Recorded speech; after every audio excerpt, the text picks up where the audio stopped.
We are live! Hello, everyone. Welcome to The Show Must Go On line. Today's guest is Nora Schell. How are you doing today? I'm doing well. I'm happy to be here. How are you? I'm fabulous. I'm so happy to see you. Same. Yay! This is very exciting. We've been chatting for a little while, trying to figure out the best date.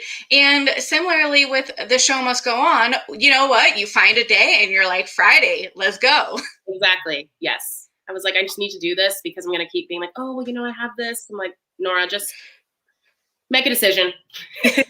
Yes, that is 100% how I always feel about everything. And shout out to everyone who's watching now or in the future. If you're watching in the future, I hope the future is treating you well. And if you're watching today, I hope you're having a nice Friday and you're getting ready for an even better weekend. Oh, yeah. Starting off with those great vibes. So let's start at the very beginning. A very good place to start. And let's hear your origin story. What got you into theater and singing and all that jazz? So I was really lucky to have parents that were like very into all different genres of music. And I remember the first musical that I saw was my dad taking me to see a national tour of Fiddler on the Roof. And I remember being just entranced. And like, there was like that whole like the dream sequence where the daughters are dancing around the trees. And I remember just being like, okay, this is what I want to do. And in elementary school, we put on musicals, and my first role ever was playing Yenta. So that is one of my favorite, like elementary school in Georgia, Black Yenta. Like it's so good. It's very exciting. So yeah. I'm obsessed. I'm obsessed. Yeah, it's pretty funny. Like there's some video somewhere where I'm like, Golda, darling, where are your daughters? Such diamonds, such jewels. She was giving line readings, so yes. But where I grew up in Georgia, our public school system did have some great arts programs, and I'm really lucky to have had that because that is not the case for everyone. But yeah, I started off in elementary school, in middle school, did a couple musicals. In high school, I went to a magnet program, and from there on out, I made musical theater my life. We are so grateful that you did. So going from Georgia, what was the journey like to college and to getting then to New York? Yeah, so I went to the University of Michigan. Go Blue. Every annoying Michigan person that says go Blue. But it was really great. My mom is from Michigan, so I was familiar with the weather, all of that. College was a really great time. I was able to take advantage of like the academic side while I was there in my last couple of years, and going to a university really kind of bolstered being able to have this great training in musical theater, but also be able to focus on things outside of it to have a more like rounded version of myself. So that was something that I think has really shaped the type of performer I am, because even though I was focusing like on musical theater, I was also able to pursue other passions. Go Blue! I was waiting to see if Judy was going to be here, a classic Michigan fan.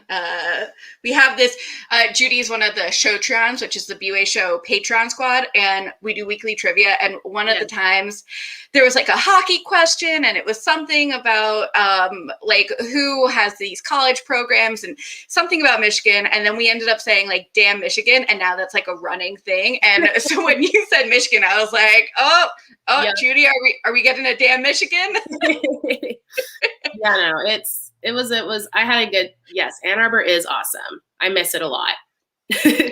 Yeah.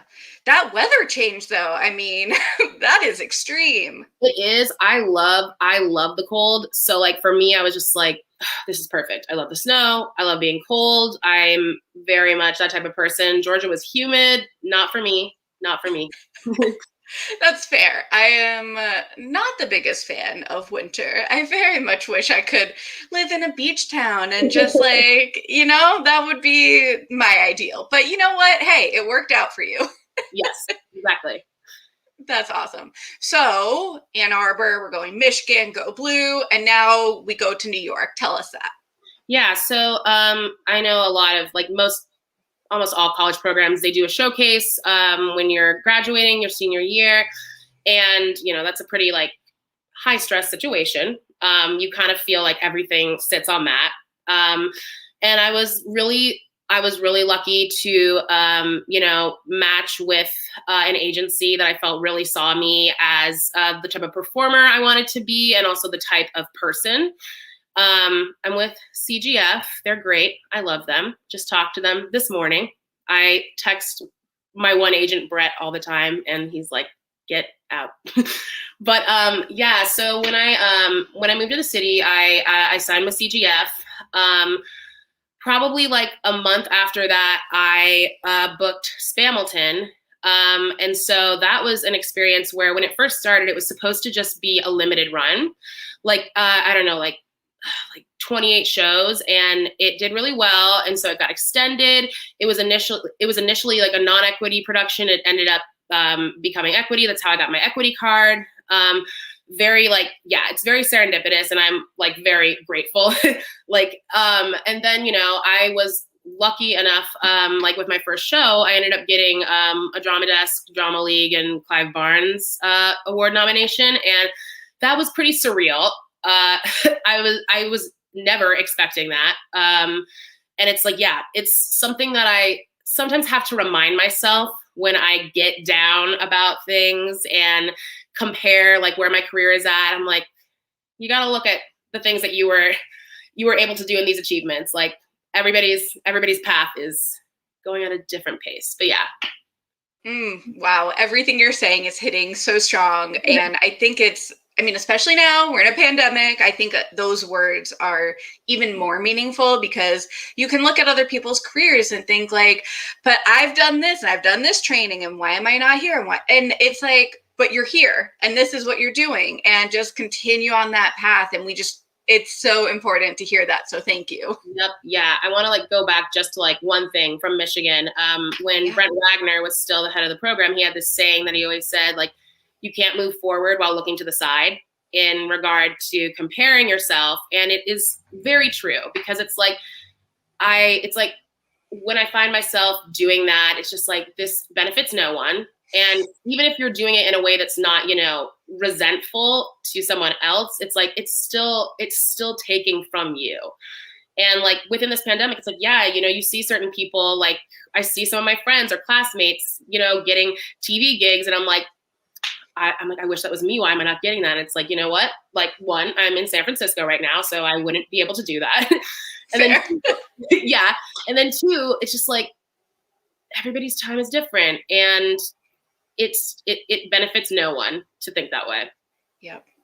Yeah, that I've never heard that saying before, but I really like it. It's also making me think of the visual, like if you're running down the street or something and you're looking to the side, like that is dangerous, and you're going to hit a wall or you're going to run into someone. Like you need to stay focused on your own goal for yourself and for everyone else, because I think when you succeed, that also lifts up your friends, and it's like everyone's able to benefit when you're able to like stay focused, which I'll say is harder, you know, done than said, but is something that we can all, you know, kind of keep our minds on.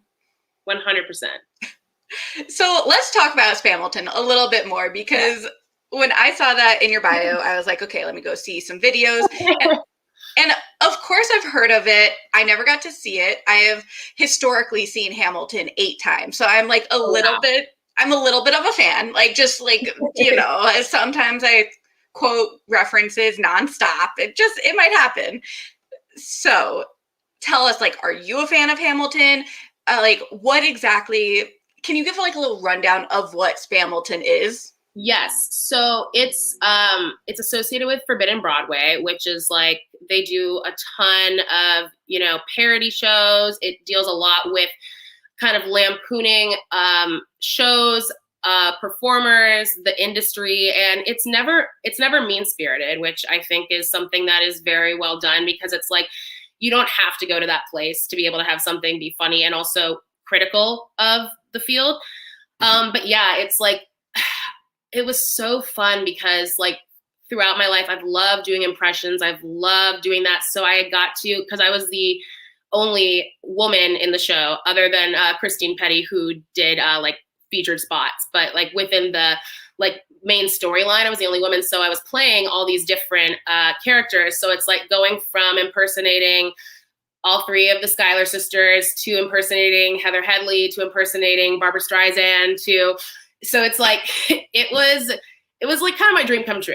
Cause it's like throughout my childhood, like this ham child that's always trying to do something for attention and wants to, so it was really fun. It definitely, I'm glad it was my first show because it kind of kicked my butt. And I had to really buckle down and be like, you can't be messing around. And you have to learn how to do like 8 shows a week or whatever shows a week and preserve yourself and ensure that like you're healthy.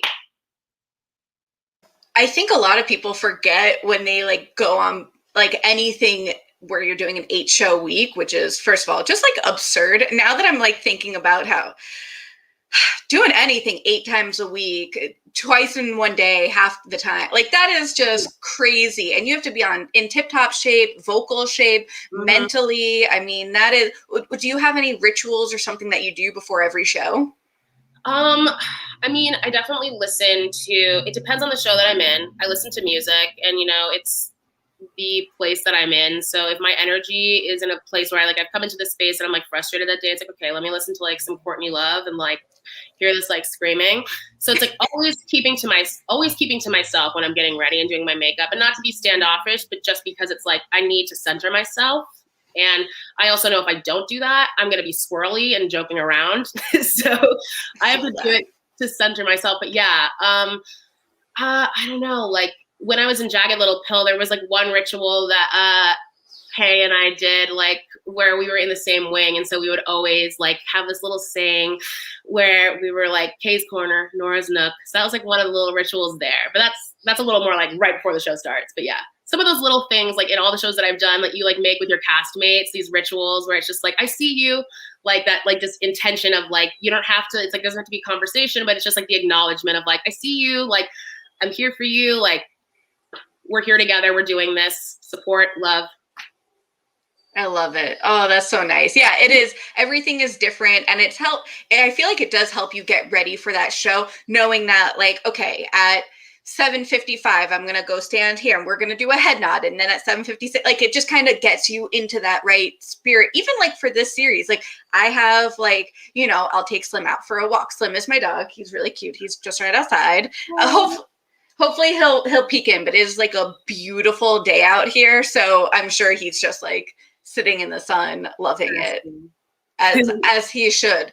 But yeah, it's like go out for a walk, have some iced coffee, and then like I got myself a little, I don't know if you can see it back there, I got myself a little like latte maker. And the funny thing is like it's something that I've always wanted, but I was like, oh my god, it's so expensive. Like this was $100 and I save so much money not going out places. And then I feel so fancy every morning. I'm like, oh, I'm just gonna make some espresso right here. So yes, I love that. My mom did the same. She's now completely addicted to that machine. Highly recommend it, y'all. Not sponsored, but hey, if someone wants to sponsor me, let's talk. So speaking of Hamilton, Spamilton, then I saw that you did this wonderful performance of Satisfied. Let me just say, I have watched that roughly 10 times since yesterday. It's funny because at the beginning I like trip over my words and it's kind of hilarious. No, but it's like one of those things where I'm like, you know what? Honestly, I love seeing that type of stuff because it's like, oh, humanity. Like, but no, it's pretty funny. Yeah. Broadway sessions. Those are always so stressful because it's like after you've had your week and you're tired, but it's like a space where you're able to do something that like you want to do that you might not be able to perform like in the show that you're doing. So, I mean, that was very fun. And, you know, like I'm shocked at how many views it has. I had to not go read the comments because everybody has an opinion. So like, you know, that's a big tip. Don't read the comments. Like, but that was a fun one. And it's also just funny to see like baby Nora, like at the beginning of New York. And I'm just like, oh girl, you have so much to learn. I'm obsessed with it though. That and waving through a window, you hit some notes that, how is that possible? Oh, thank you. Yeah, that one was really fun. Like, cause like before I sang it, I like made a little statement because I was like, let me qualify everything. I'm a Gemini. Um, but yeah, I was like talking about how it's like in relation to mental health and race, like I connect a lot with the sentiment of that song and like that feeling of erasure, that feeling of isolation, and like it's like a silent scream. So, you know, I do love that song. That was really fun to be able to do. Yeah. And you know, there's this very specific moment in the song, which like everyone, y'all should look it up. If you just type in Nora Schell on YouTube, this will pop up. Highly recommend. But you're singing it so beautifully. And then there's this one part where you're like, if you, oh my God, I know the song by heart now. I'm not going to think of it. If you've fallen in the forest and there's nobody around, do you really, you know, do you even make a sound? And you say it like you kind of stop and you like look into the audience and you say it with such like realness. And I'm like, oh, I've never really heard it in that kind of way. And I think that's what's beautiful about like an artist's interpretation is you're able to like use your voice and intention to change the meaning of something or emphasize the meaning. And that was just like, oh, okay. Oh, thank you. Yeah, you know, it's like with the notion of how it's written, like with that repetition and how it builds, like it really does lend itself to so many different interpretations, but it's like this building like swirl inside of you, the anxiety, this overwhelm, and it's just like you can't not focus. You're having tunnel vision. It's like it's all consuming. And so like, yeah, to me it feels like, because it goes on for a while and it's like you finally have that release and it's like you're now actually saying this out loud as opposed to yourself. So, so yeah. Cool. Well, it definitely read to the audience. And then you hit this note at the end, like when you're going through a song that's like so famous and popular and whatnot, do you like test out different versions? Yes. Because one, I have to account for the fact that like I will have, you know, been in a show, and then also for being nervous, like I will immediately revert to like screaming. So I have to like always be like, okay, so let's maybe take it down a step, because you can do this when you're in your apartment, but then when you get in front of people, you immediately like black out and are, you know, yelling. That's how I would be all the time. Yes. Karaoke, so much fun, but people don't need to hear me sing. I love karaoke. That's right. Like, speaking of that, I know this is like a little off topic, but like whenever I like have a bad audition or something where I don't feel good, I'm like, okay, tonight I'm going to go out to karaoke. So, you know, people, I need this validation right now just to remind myself. So that was kind of my ritual too. It's like, had a bad audition. Okay, let's go out and like do karaoke, because singing can be fun. It's not always about a job. It's like for yourself. It's about, you know, being able to do something that's just fulfilling for your soul. Ooh, yes, indeed. I could only imagine you at karaoke and someone like me sings and everyone's like, oh, like great effort. Like, I loved your energy. And then you get up there and everyone's like, what? It's fun. It's also like the narcissist in me that I'm like, I need to fulfill this. We love being a narcissist. Yes. Yep. I do think being an artist of any sort, like, obviously we're saying this in a joking way, but there has to be some part of you that knows that you're good enough and that you can push imposter syndrome aside for even just that split second and say like, I know I have a good voice, or I know I'm a good reporter, like whatever it is for your specific job, you have to have that one moment where you're like, people have paid to see me perform. They will do that again. I am good enough and I don't need to do it for money. I can just do it here in karaoke. Yep. Exactly. Like I've gotten stuck in a rut a couple times where I'm only singing when it's about a job, and I like realize it's like I'm not even singing in my home. I'm not even like doing anything for myself, and it's like when I have to just kind of take a step back, because it's like at the end of the day, I started doing this because I loved it and it felt something that was special to me and like my gift. So, yes. It is such a gift. Thank you. And I'm wondering if you might gift us with a little performance right now.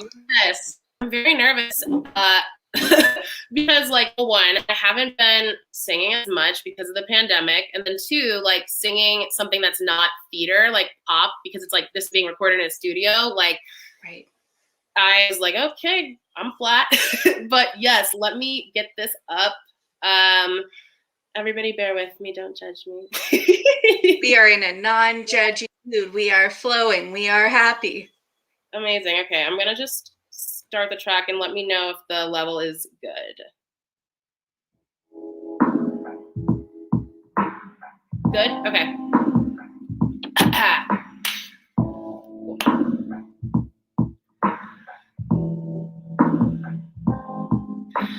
White boys don't just like color on their Nikes. So white boy, why you tryna front like you don't like me? Whisper to my honey pinky promise, young man. I wrote you like a combo combination inside the palm of my hand. Think you're gonna score? Give me more. Passing notes across the floor. Me, you're more like the door. 7 in heaven, she's a whore. Who's it for? Such a boy. Yeah, I'm the girl that you ignore. Are we back in middle school, baby? Left me undelivered, fool, baby. Hit me up tonight and just maybe you'll be the one that don't play me. Are we back in middle school, baby? Left me undelivered, fool, baby. Hit me up tonight and just maybe you'll be the one that don't play me. Yes, a little snippet. Yes, thank you. Yeah, thank you. I've never sung that live before, and it's a little different from what I do on the stage because I'm usually doing like belting stuff, but it's a little more breathy, speaky. So yes, thank you. I love it. Tell us like the origin of it and how that whole process of creating a single happened. Yeah, I mean, I kind of wrote this as a joke song when I was like seeing somebody and they were ignoring my texts. So I was like, okay, I'm gonna like write this in 45 minutes and send it to you. And it like turned out to be something where I was like, actually, this is kind of a bop. So I'm lucky that one of my like oldest childhood friends, he was working at a Chicago recording company at the time, but now he like does his own thing. But he is very kind to work with me. And so we like worked it out. I flew into Chicago a couple of times to record it and work on it. And yeah, it was a very fun process. It was really fun to be able to work with somebody who I've known since I was like 5 years old and to like see him in his environment, in his world. So yeah, I mean, I'm very excited that I was able to release it.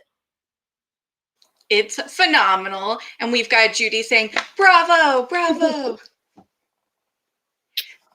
Is it something that's like, I could imagine like music is music, but there's musical theater music, there's boppy music, there's, you know, all these different types. Does it kind of fulfill a different part of your musical inside needs by doing something like this?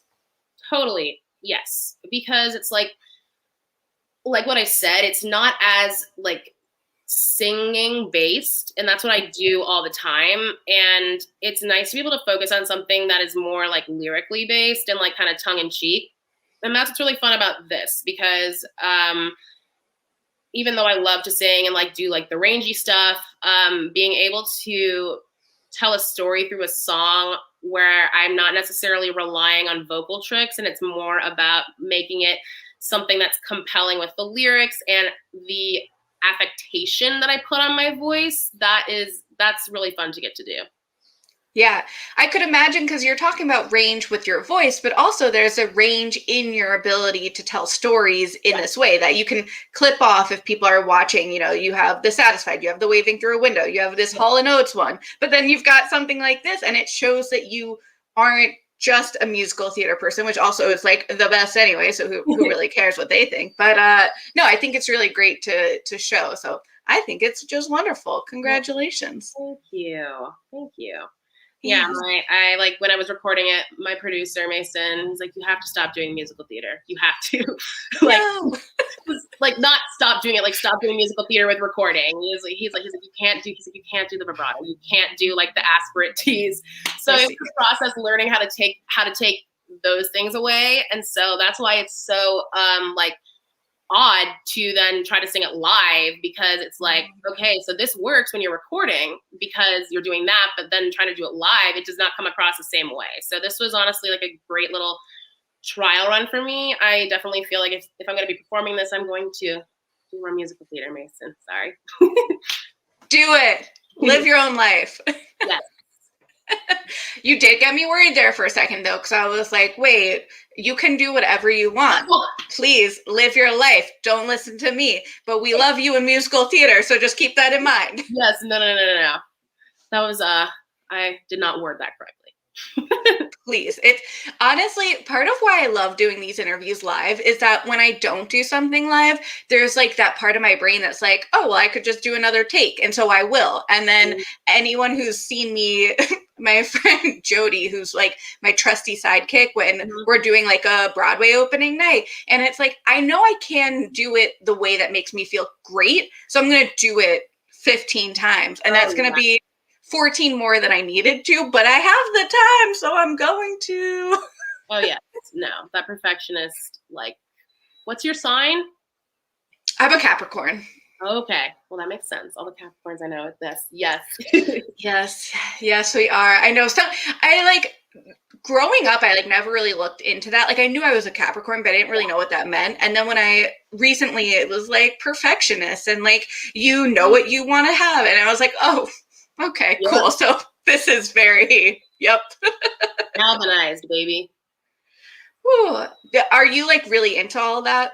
I mean, yes, like I don't give it weight in the sense where it's like, it's going to control my life or the people I interact with. It's like kind of fun. And it's like, you know, I feel very much like my sign is very true to me. It's like Gemini, cusp on Cancer. The next day is Cancer. Like, I feel like with Gemini, the two sides, I'm bipolar. I was like, it's just, you know, like this makes sense. Wow. Yeah. You know, it's interesting. My friend Lisa got me this nice amethyst that I keep right here as kind of like an intention, like a grounding as I'm doing these interviews. And like, I guess I didn't necessarily like think about how nice that would be to have something that like can ground you just by looking over or feeling it or something like that. But there is something about whether it's astrology or whether it's geology or, you know, whatever it might be. There's something about like the earth and the stars that can actually make you feel more present in yourself. And I really appreciate that. Yes, you put that perfectly. Well, thank you. Thank you. So let's talk a little bit about Jagged Little Pill. Yes. So I was with Jagged from the beginning. I like for 4 years. So like I'm the only original ensemble member from the beginning. So it was like it was a really cool process to get to be a part of like a show, creating it fully. And like, I don't like, that's something that not a lot of people get to do, and not a lot of people get to do so early on in their career. So I will always be incredibly thankful for that, because like the way that I got the job was like, I got called last minute for some other concert that somebody had to drop out of last minute. And so I went and did that. And the music director for that, Brian Perry, who is the music director for Jagged Little Pill, who was the music director for Wicked for 10 years. He took a liking to me. So he recommended me for this reading for Jagged. And that's how I got my foot in the door. And it was one of those situations where it just like, it kind of felt like fated, where it's like, yeah, like this wasn't something that you could audition for. It was recommended, like recommendation basis. So that's how it started off. I love Brian Perry. He's my king. We have the same birthday. Yes, he's great. But yeah, so like, you know, we started with that first 29-hour reading. Then we did the first workshop. Then we went to Cambridge, and then we did the second workshop, and then to Broadway. And the show went through a ton of changes, and, you know, like you learn about out-of-town tryouts, and you learn about all the things that happen. And you're like, that's not going to happen to me. Like these are like kind of these like stories that you hear, like that you're taught about in school. And when we were in Cambridge, our lead, Celia, who's amazing and beautiful, she ended up injuring herself the day before we opened previews. And I was the understudy, and I remember we were like not in bad shape, but we had never been able to run through the show fully before opening previews. But I ended up going on for Celia for a week. I learned all of it in like 24 hours. Like, I'm glad that I had been on like the sidelines paying attention and doing stuff. But yeah, that was definitely a high for me in my career, because I was like, and I just did that. Like, I held my composure. That is the most scared I have ever been in my life. Like, because the show, luckily it's like modern times. Like, I remember they downloaded the script into a phone that I would have like on stage for certain scenes to have it. And then like, it's like, so I'd get off stage, go backstage. One of the like assistant directors would be there to like go over lines with me while we go do this. Like, it was pretty insane. So, yeah, I remember in like Diane Polish, she's like, okay, so for some of these scenes, like, you can't have the phone. So, you know, like, just get the general gist of it. Like, just, you know, like, if you need to ad lib, I was like, okay. So, yeah, it was quite an experience. So not too many people can say that happened. But yeah, that was definitely a big moment for me. My jaw is just dropped. That is so impressive. I mean, I have to just say, like, ensemble members, swings, understudies, like, I don't understand how y'all do it. I don't understand either. And like, I do want to give a shout out also, because like when that happened, it's also like one of our swings, Kelsey, or like, she had to go in for my track. And like, when we were, you know, out of town tryouts, they're not really expecting like people to have to go on for covers. Right. But that did happen. And like, Kelsey did an amazing job. Like, and we have like our amazing swings, like Yaman, like, he also has done stuff very similar to that. When people have gotten injured, he just like goes in. And like, that's a huge thing where I was just like, I never knew when I was younger the amount of work and dedication that it took to be an ensemble member. And it's like, I'm glad that I feel like now it's more widely recognized just how much work it is. But it's like, you're the backbone, and it is the hardest thing I have ever done. Yeah. Yes. Yes, indeed. Because, you know, truly, we've been saying this whole time, the show must go on. Yes. Truly, without understudies, like, you can't just not have one of your major characters in the show. Yeah. No, it's insane. And like, especially with Jagged, where it's such an involved ensemble, like where it's like a Greek chorus, and you have people stepping in and out of characters and then becoming more of like the ambiance or setting the mood. And so like, it is all very personalized. So when a swing or a cover does go in for an ensemble member, it really is like, you're not emulating what that person does. You are creating your own thing, because it is so personalized. So that's that extra factor where like in some shows, it's like, you're just learning this exact track. But for this, it really has to be your own personal interpretation. And so that level of work and attention to detail, like, I'm always very blown away by our swings. They are amazing. Yes. Shout out. They are superheroes. Yes, they are. So had you listened, or were you like an Alanis fan before this? Yes, definitely. I was, when I got the offer for that first 29-hour reading, I was like, oh my God, seriously? Like, that's amazing. And I mean, you know, got to meet Alanis. Like, she was lovely when that whole thing happened in Cambridge. She like gave me like a pill necklace. It was very, very nice. And so it was just nice to be able to like connect with the person that, you know, you've been observing and looking up to and listening to, and now you're interpreting their music, and then to be able to meet them and have them be like, and you're interpreting this like correctly. And like, she was very hands-on. She's a very private person, but she was very hands-on. She was like a big part of the process. And like the biggest like ensemble character that I played in the show was the therapist. And that was like a very important scene, to be honest. And like, I remember like for the entire 4 years, like we were always working on that. It was never done, because it was really, really important to her to have this hit correctly because of her ties to mental health and just being able to explore the dynamic that individuals have when they're going to therapy and how therapists interact with like dysfunctional dynamics. So yeah. And I'm gonna ask this with the overcoat of saying, as much as you feel comfortable, Yeah. all these questions are very much to whatever comfort level you have. But you're very outspoken about mental health, and what was that like having your own experiences and playing the therapist? Yeah, so it was funny. I would always talk to my therapist, and I was like, "Yeah, I'm playing the therapist. Isn't that ironic?" Don't you think? Yeah, I mean, I've been very outspoken about it. And when I was in the first workshop, I kind of had like a bipolar episode where I was really in a bad place. And I kind of had to make the decision where it's like, okay, you either tell the creative team and the producers that you're bipolar and this is what's happening, or like you're probably going to get fired because like it's like, it doesn't make sense. So I'm really glad that I took the leap to speak with them, and I got a lot of support. And like my mom had flown up because it was like a really like bad time, but that was also like a pretty pivotal moment for me to be able to just be honest, because when people can understand that, like it takes away so much of that fear that like you're going to mess up. And there's, yes, still a stigma surrounding it.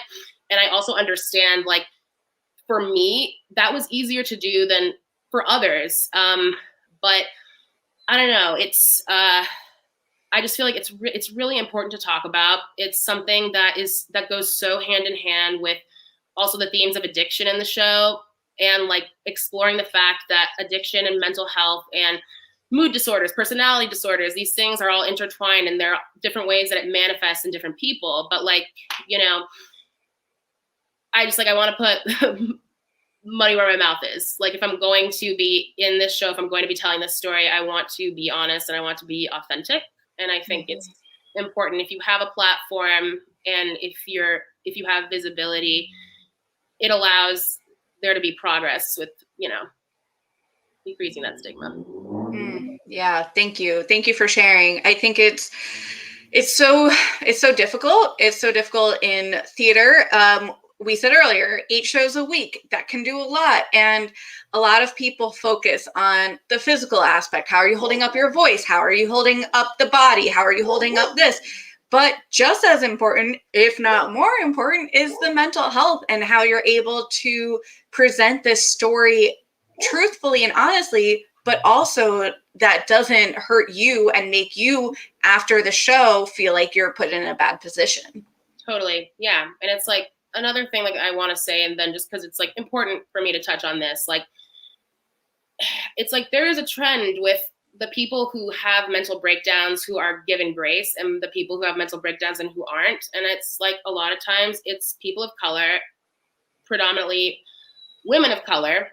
And it's really scary because when you are honest about it, yes, people can be supportive and helpful, but then it becomes something that can also be weaponized. And when that happens, it kind of feels like you're at a loss because you've shared this, and it can be something that people just reference and be like, oh, well, it's because of this. This person's just bipolar. They're having an episode. And it can be something that is used to discredit actual concerns. And like, you know, I think about the notion of people speaking out about what's happening in the industry right now and the mistreatment.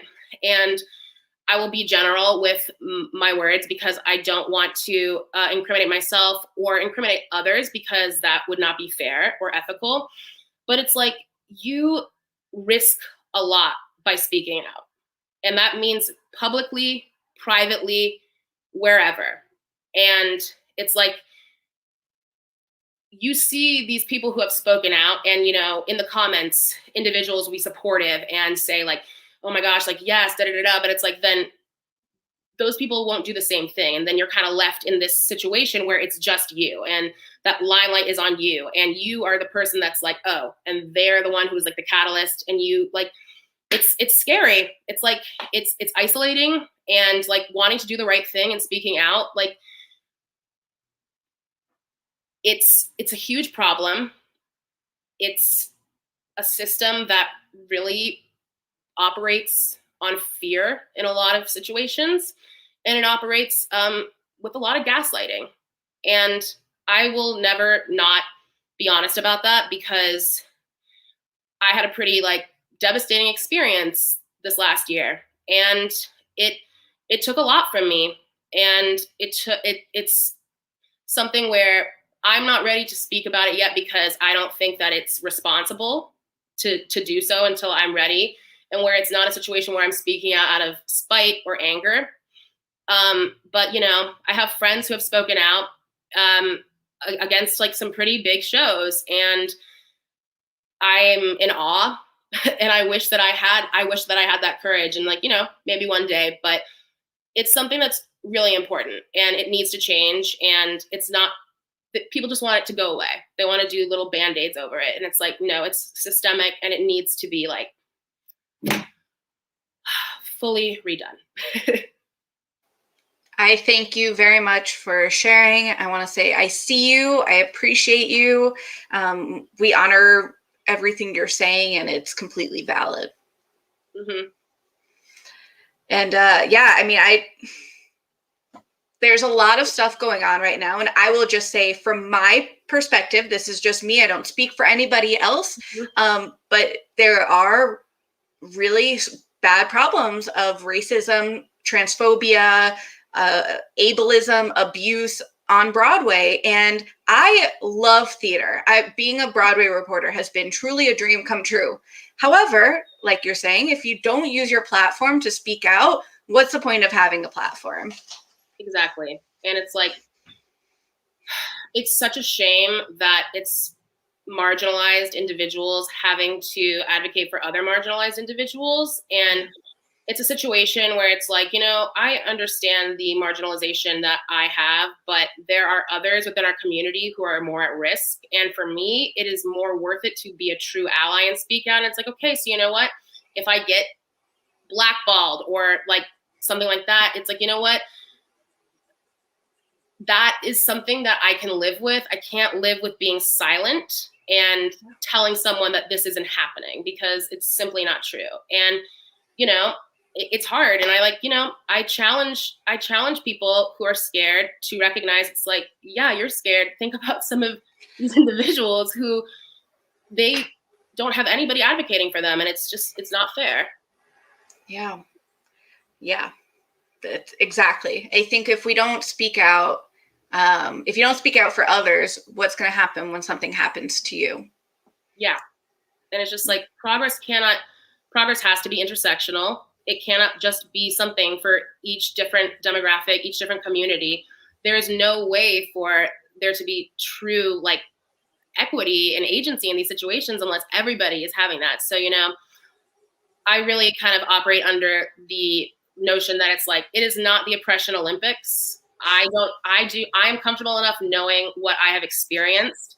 I don't need to prove to someone that like, well, this is what happened to me. It's more important to recognize that this is happening to someone else. And I need to be able to be there. It shouldn't be conditional, and it shouldn't be about yourself. It needs to be about the actual problem. Yeah, exactly. Yeah, beautifully said. I couldn't say it better myself. Thank you. So let's pivot a little bit and talk about, this is where we ask about a nonprofit or charity you want to shout out. Yes. Okay. So I'm wearing the shirt, but yes, the Black Trans Travel Fund. It's great. I told them, I texted them before this. I was like, is there anything you want me to say? Like, I'm just going to pull up their mission statement because I don't want to butcher that. But yeah, so Black Trans Travel Fund, it's a grassroots Black trans-led collective providing Black transgender women with financial and material resources needed to remove barriers to self-determining and accessing safer travel options. And like two of my close friends are some of the founders, Devin and Morticia. And the work that they do, they're really amazing. They're incredibly transparent about how their funds are allocated. They do the work. It's something where it is not about the individual. It's about actually using this platform and helping people. Yeah. Thank you. When we were talking earlier about that one, I was like, yes, great choice. Did a little research myself, and it's something that like I always ask about a nonprofit or charity, and then I usually do a little research afterwards. And this one I was already following, so I was like, okay, cool. Like we've talked about this on the series before, but really hearing about how good they are, and that it's unfortunate that you can't always assume that with charities, and you would hope that if someone's mission statement is to do something, that they do it. And it's really comforting to hear when someone who has such a great mission statement and they actually enact that. Yeah, it's very intentional. They are very intentional. They are all very it's like they implore others to educate themselves, but they also educate themselves about all these things. So it's like there have been situations with certain like nonprofits and charities where you like hear that it's like a toxic environment. And I know that they are very big on maintaining an environment that is focused on this type of work, love, respect, and just like, you know, everybody's agency is taken into consideration.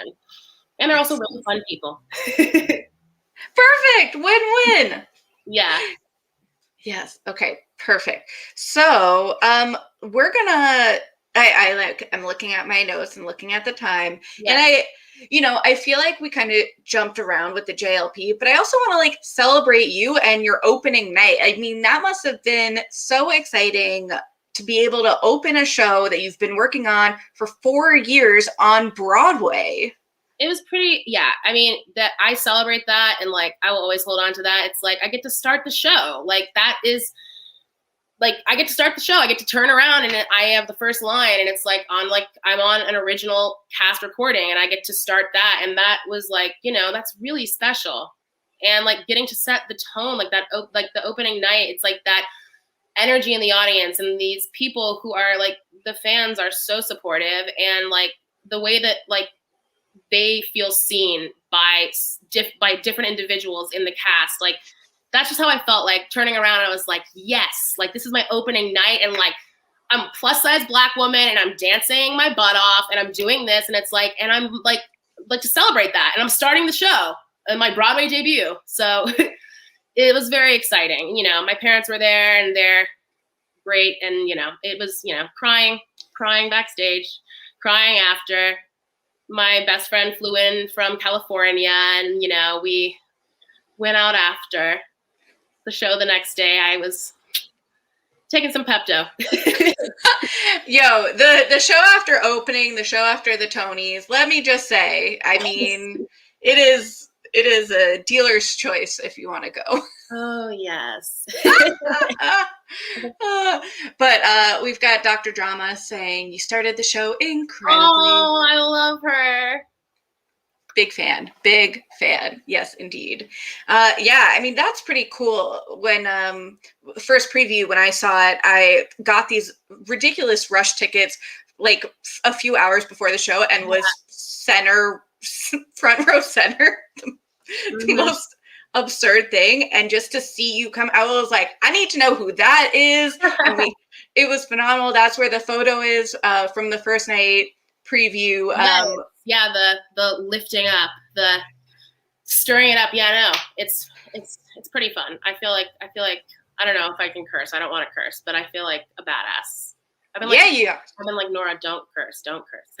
But no, please, Nora. It was pretty fun to like go into like the subway and to see like the ads like on those things and to like see myself like being like, swallow it down, and like people would like look at me, they're like, is that you? I'm like, it is, yes. No autographs.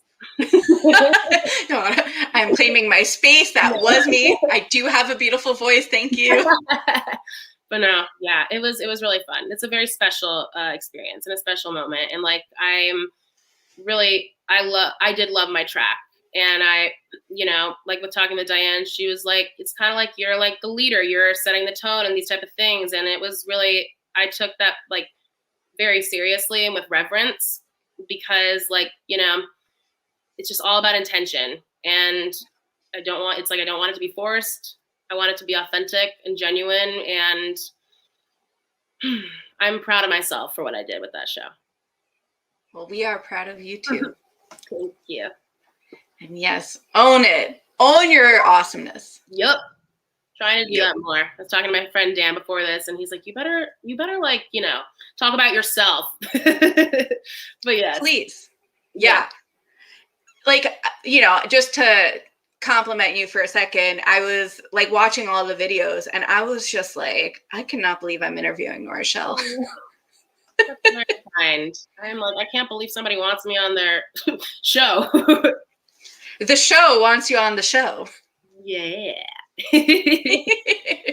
Yeah, like truly, you did that. You were phenomenal. You set a tone. I've just truly, no imposter syndrome allowed. No, I'm working on that in therapy. Yes, in therapy. That is something we all should see as much as we can, because it is. I'm a little late, but did y'all talk about company? We did not. No. Oh yeah, no, company. Okay, like racking my brain. Yes. That was a really cool experience, because I never thought that would be a show that I would be in.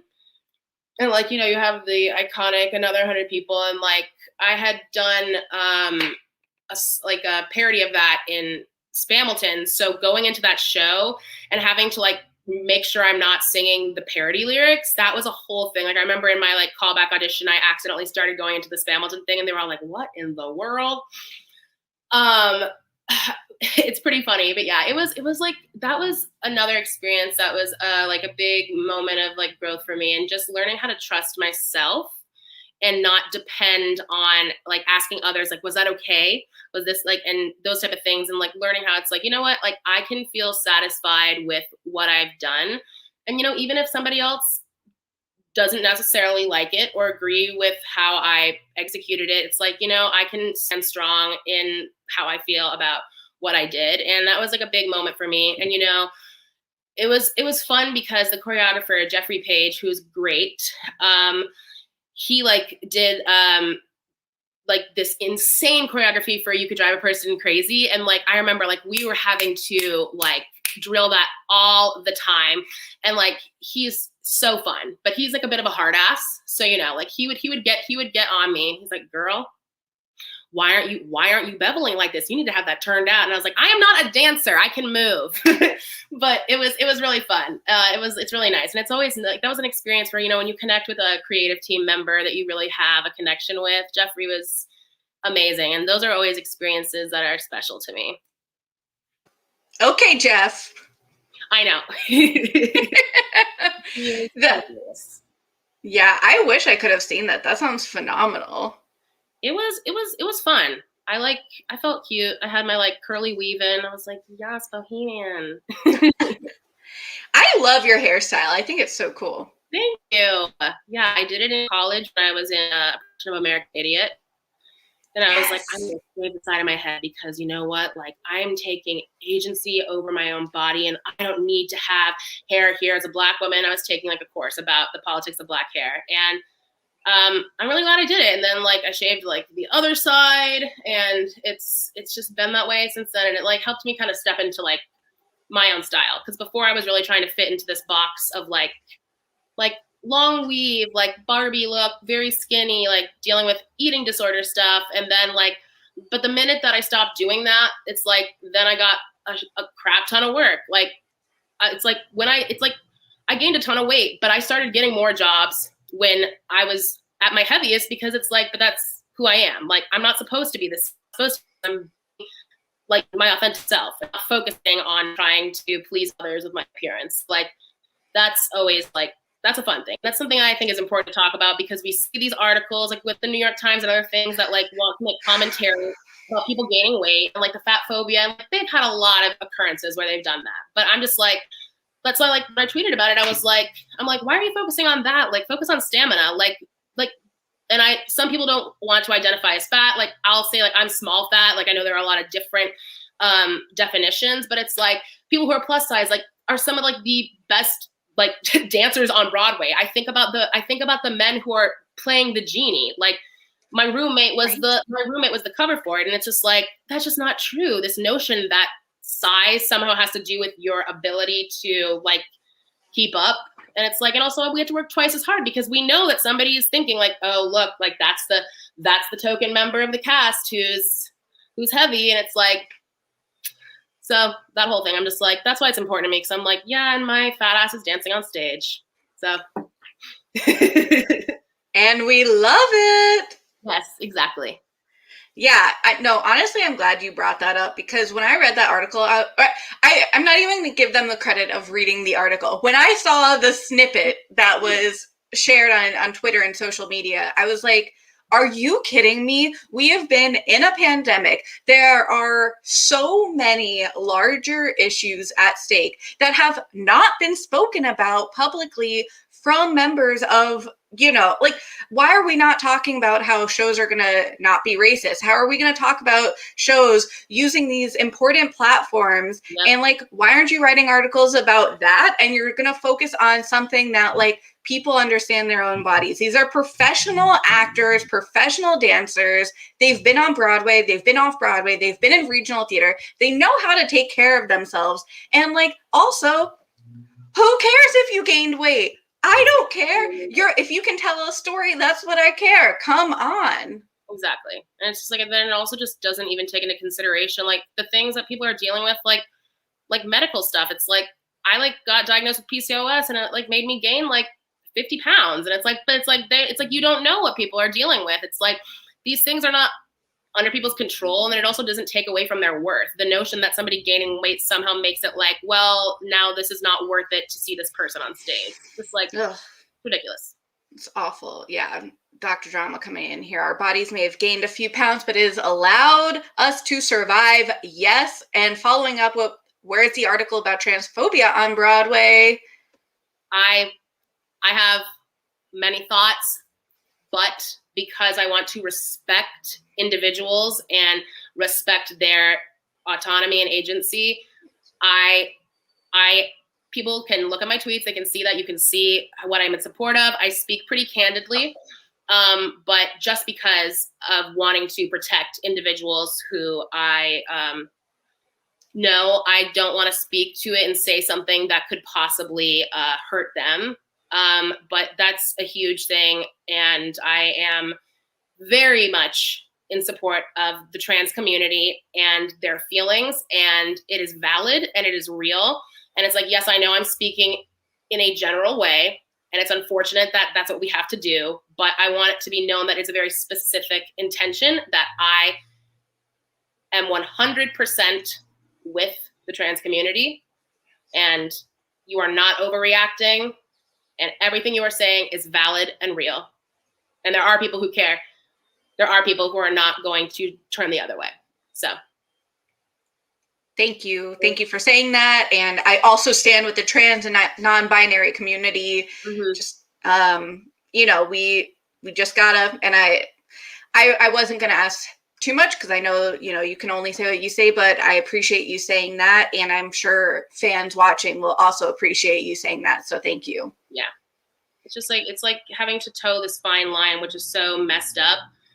But then it gets to the point where it's just like, but then not saying anything and speaking in a coded way is also just as hurtful. So it's like, it's at the point where it's like, once the people who are being really affected by this release statements or speak more about it, I'm happy to speak like explicitly, but it's just because of wanting to protect the work that other people are doing right now. And, you know, it is really a shame what is happening with some of these situations, and it hurts to see. Yeah. Yep. Yep. And I will just also end on this note of saying you are valid.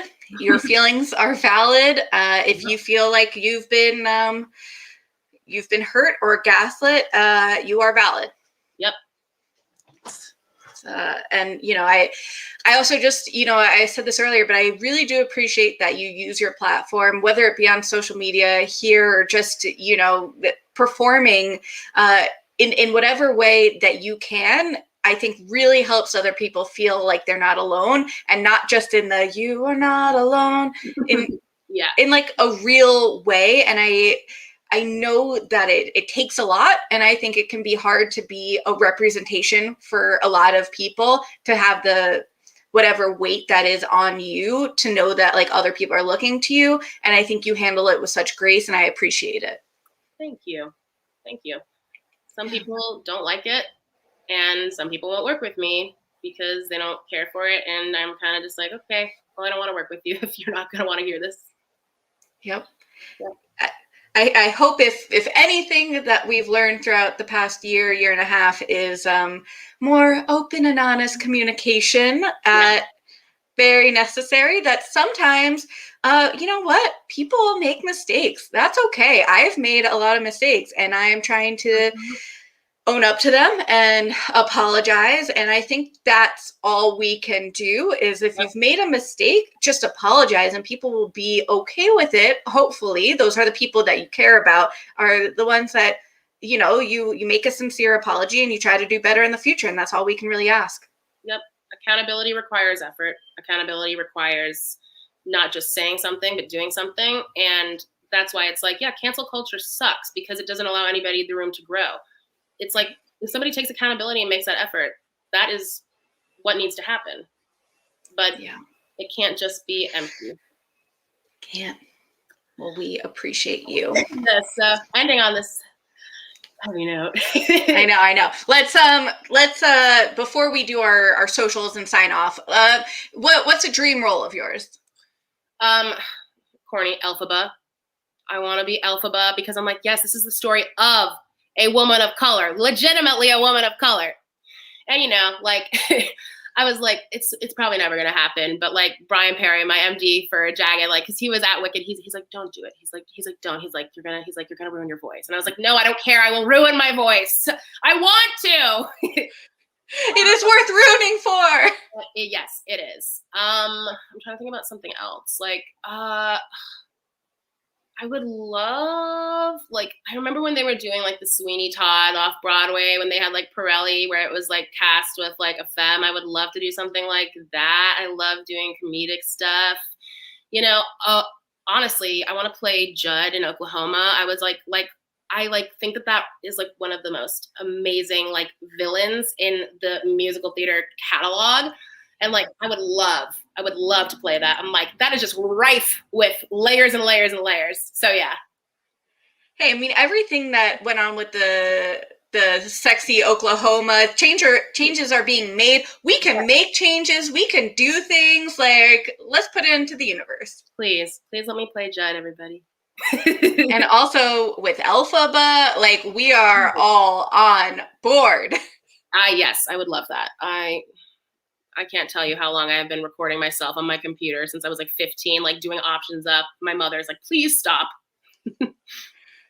I'm just saying, if you send us any of those videos, they will be watched and appreciated. I'll do something silly with my girlfriend. Put it up. Yes, victory is ours. So if you were to post a video, where can everyone find you on social media? Okay, so I have my Twitter, which, should I like type it, or? You can, it's already tagged in the YouTube video below. So you're just saying it because people are going to listen to this later, and it's just easy to have it in a nice little wrap up box. So my Twitter is Narita Chiquita, and Twitter is like my main platform that I use, because it's where I can just spew my thoughts. And I have my Instagram, which is Nora Schell Music, which I've kind of taken a step back from, just because of what we had talked about much earlier with, like, you know, comparing myself and just realizing that it's like, this isn't healthy. But I am planning on getting back to that, just to like promote music, to do things, and also to figure out a way to use it where I'm doing it positively. But yeah, so Narita Chiquita on Twitter, Nora Schell Music on Instagram. You know, go to my Twitter page and click the DistroKid link to play my song on Spotify. So yeah, Whoop, whoop. Yay. Yay! And y'all can find me at BWaySHO. That's BWAYSHO, as you see here from this wonderful banner from Chelsea Hill, aka Illustrating Diva. We love it. And y'all can find me at BWaySHO Podcast for all of your BWaySHO the podcast needs. And recently we've had Ezra Minas and Sis was on this week. I love Sis. I love Ez too, my friends. My good friends. We love. And just as a heads up, because some people get confused about this, we take the interviews from this series, The Show Must Go Online, and transfer it to BWaySHO the podcast. And just hearing it in audio form, I think sometimes, because, you know, I love this series and I've always been like a visual and audio person myself, but there is something nice about like being able to take your dog for a walk or do the dishes or resting or whatever and having just the audio. And going through the interviews that I did, I mean, some of these are like from last year, from a long time ago, because the podcast is pretty new, but just listening to them, I was like, oh wow, these are like a time capsule, which is pretty cool. That's dope. I love it. I'm so glad for what you're doing, and I love the way that you use your platform, and you're very, very magnanimous. And you handle, like, you talk about things that are light, you talk about the things that are heavy, and you handle it in a way that's very respectful and comfortable. So thank you for doing that, because not everybody does that. Thank you. You're so lovely. You're just saying all these nice words. I appreciate it, and same with you. Thank you. Yes. You know, we'll end on support trans futures. Yes. Please, please, please. I mean, we need to, if we're going to have a platform, we need to speak up. If anyone has questions or wants to talk about it further, please feel free to DM me. You know, as a reporter, I also have this different perspective, and I'm happy to like talk about things that I think some people might be confused about. And you know, it's nice to be able to have an open and honest conversation, and I'm just offering that to anyone who might want to have it. Great. And on that note, I appreciate you taking the time to chat and sing with us today. Yes, thank you. I was nervous. I haven't like spoken this long to somebody for an entire year. So it's very nice. Thank you for having me. Thank you for coming on. I super appreciate it. Mm-hmm. And thank you all for watching and commenting along. It's been so much fun seeing you here, and we appreciate that very much. Thank you, everybody. Thank you. So on that note, when it's your turn, please get your vaccine so we can be safe and go back to doing things we love.